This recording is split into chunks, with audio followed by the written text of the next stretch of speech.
Move to 270 plus theta, we understand that in the fourth quadrant, x coordinate is positive and y coordinate is negative. Again, this triangle is rotated version of the original triangle.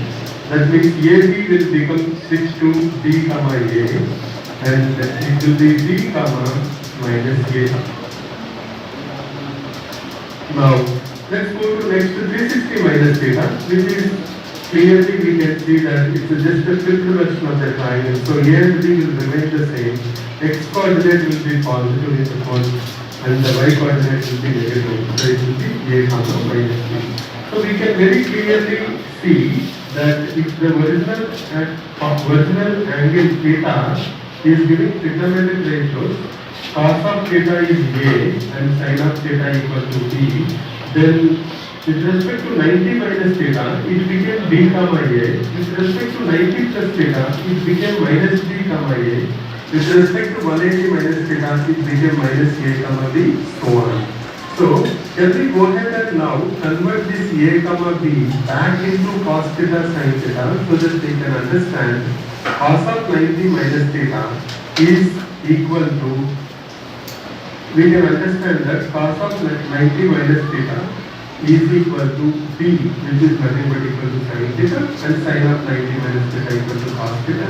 Similarly, we can move one by one and we can put down all the results, then we can understand how the trigonometric ratios of this allied angles are related to the original angle theta. Now let's go to each angle and try to understand what it is. Now we know that cos theta is equal to A, cos theta is equal to A, and sin theta is equal to B. Now when we went to 90 degrees, it became now cos of 90 minus theta equal to B. What is the meaning of that? Cos of 90 minus theta is equal to sin theta. Similarly, sin of 90 minus theta is equal to cos theta. Cos of 90 minus theta equal to sin theta. Sin of 90 minus theta equal to cos theta. So let's move to 90 plus theta. What is cos of 90 plus theta minus B? That is equal to minus sin theta. What is sin of 90 plus theta? That is equal to A, which is equal to cos theta. Similarly, cos of 180 minus theta is equal to minus cos theta, minus cos theta. Sin of 180 minus theta is equal to sin theta. So we can write down all these values whatever we got in one table, then it will be easy to understand how these trigonometric ratios of allied angles are related. I am trying to summarize here whatever the work yesterday we have done. So cos of 90 minus theta equal to C, this is equal to sin theta. Similarly, sin of 90 minus theta equal to A, which is equal to cos theta. Cos of 90 plus theta equal to minus B, that means minus sin theta. Sin of 90 plus theta is A, which is equal to cos theta. Similarly, cos of 180 minus theta is minus A, that is minus cos theta. Sin of 180 minus theta is B, which is sin theta. Cos of 180 plus theta equal to minus A, that is minus cos theta. And sin of 180 plus theta is minus B, that is minus sin theta. Also, cos of 270 minus theta equal to minus B, that is minus sin theta. And sin of 270 minus theta is minus A, that is minus cos theta. Cos of 270 plus theta is equal to B, that is sin theta. And sin of 270 plus theta equal to minus A, that is minus cos theta. Also, cos of 360 minus theta is A, that is cos theta. And sin of 360 minus theta equal to minus B, that is minus sin theta. Now let's have a look at this and see these results. And let us see, can we come to any general formula? Instead of remembering so many formulas, we should be able to get one formula. rest of this. What we understand is whenever it is odd multiple of 90s, like 90 plus or minus or 270 plus or minus, we see that the trigonometric ratio is switching to its partner. Cos is becoming sin is becoming cos. So whenever it is odd multiple of 90s, we see that the cos is switching to sin and sin is switching to cos. Also, whenever it is even multiples of 90 degrees, that is 180 minus or 180 plus or 360 minus, we see that the trigonometric ratio remains the same. Cos of 180 minus theta is minus cos theta. It remains as cos theta, but the sign comes from in which quadrant the angle is.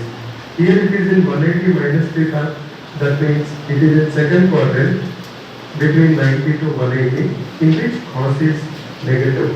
So can we generalize one formula for all these so that easily we can remember all the formulas and also we can find out the value of any angle given to us in the form of n pi by 2 plus or minus theta. So let's take a couple of simple examples. After that we will wrap this up. How the general formula will be like this. First we write down trigonometric ratio. Some examples in this sign. After that we want to find out the angle.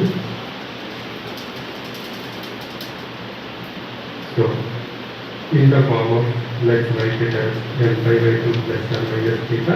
Whatever the angle given to us, we will write it in terms of n pi by 2, that is 90 degrees plus or minus theta.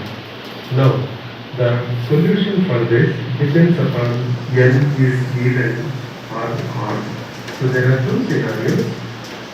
One scenario goes to odd, another scenario goes to even. The first case, let us say n equal to odd. If n equal to odd, second case n equal to even. When n equal to odd, the trigonometric ratio will switch to its partner. We know that sin partner is cos, cos is sin, tan is cot, cosecant secant, secant cosecant. Partner trigonometric ratio, and we will have theta there. But similarly here, it will be in even, it will be the same trigonometric ratio. That means we started with sin, it will be sin only, then we will have theta. Now only one thing what we have to consider here is what is the sign we have to write before. That sign, whatever we have to put, comes from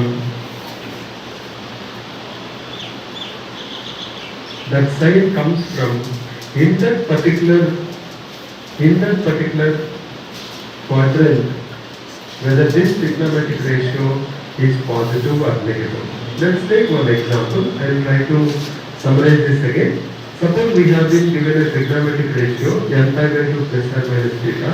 Whatever it is given, suppose I have been given that 150 degrees. I will write down 1 into 90 plus 60 or 2 into 90 minus 30. Suppose I take 1 into 90 plus 60, 1 is r, so I move to here, sin 150, sin will become cos, and 150 degrees, now it is 60 degrees, so it will become cos 60. Now, next I have to see how the sin will come. Sin comes from sin 150 degrees is in second quadrant, sin is positive. So the answer will be nothing but equal to cos 60. Suppose you take the same thing as 2 into 90 minus 30, same 150 degrees, it will become sin 30, which is equal to 1 by 2. That's the same. Let's take one example and look at that. Before that, if n is odd, it will switch to its partner trigonometric ratio. If n is even, it will remain the same. And the angle will be the angle in first quadrant, which is acute angle between 0 to 90 degrees. And the sign, what sign we have to put depends upon whether this trigonometric ratio in this particular quadrant is positive or negative. So that's about n pi by 2 plus or minus theta formula. Let's take one simple example. Now let us look at this. We have been asked sine of 315 degrees. So what we will do? We will try to do first time with odd, second time we will do with Even. So I will write down sin of. How it is negative, just 315 degrees angle. Somewhere here. So can I go ahead and write down that's equal to minus cos 45, that is minus 1 by root 2. Now suppose the same thing, if I take it as even multiple and do, so that's how the answer will be. Let's have a look at that.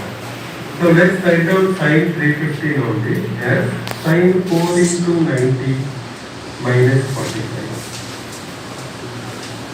Now L is even, that means sin will remain as sin only, and theta is 45 degrees. Remember, plus or minus doesn't matter, we just only take the theta. Sin 45. Now again, sin 315 is fourth quadrant, sin is negative, so minus sin 45, that is minus 1 by 2. Let us do one more example. Suppose it is cos of 690 degrees. First I will do with odd, I will